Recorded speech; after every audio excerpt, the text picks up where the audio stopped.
we've had Kerrie Carpenter come down from Houses of Parliament. She has spoken to a lot of our students about the democratic processes in Parliament, how to vote, and just give them some general information about how the constituencies are made up. We've also had Helen Whately MP come in. She is the MP for Faversham and Mid Kent. Visit us here today to have a look around, see what we do, have a look at our premises. And this is the old workshop. We have up to about 12 students in here. What they'll do is a range of tasks from mechanical, general electrics, all the way through to health and safety. There's a fully functioning AM2 centre. There's 4 bays in there. It's called endpoint assessment. So endpoint assessment is right at the end of their apprenticeship. They then have to do a 3-day assessment in the centre to get to their... So do you only use this bit when you're doing the assessment? Basically, yeah. So it's just assessments only. So yeah, it's another sort of string to our bow, really. Small room where they can come in and they can specialise on some testing procedures, because before these people will come round to your house, you need to know that they are fully qualified in what they're doing. Come and have a look at a little bit of solar. Each of these panels, 450 watts, so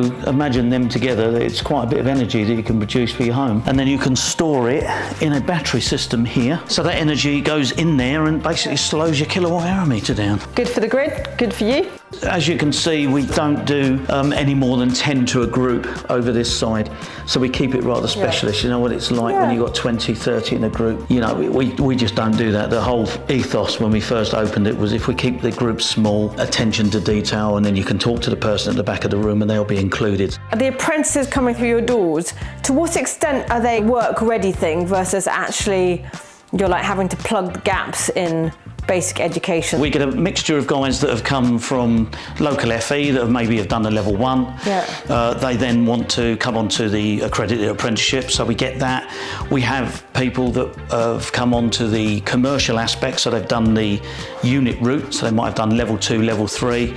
However, the companies have said, right, okay, because of the extent of the skills that we're witnessing, we want you to go back and we want you to do an accredited apprenticeship. So we get that, and then we get employers that have perhaps never employed before saying, look, I'm ready, I'm going to move into having a couple of apprentices. Can you provide that for us?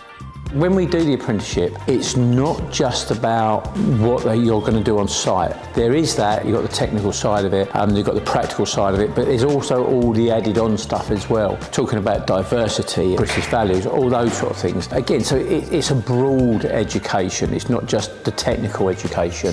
If you want to get in touch with us, if you want to talk about apprenticeships or want advice, commercial courses, anything like that, if you want to come and speak to us just to get some good advice, we're in Parkwood in Maidstone. Look us up, come and visit us.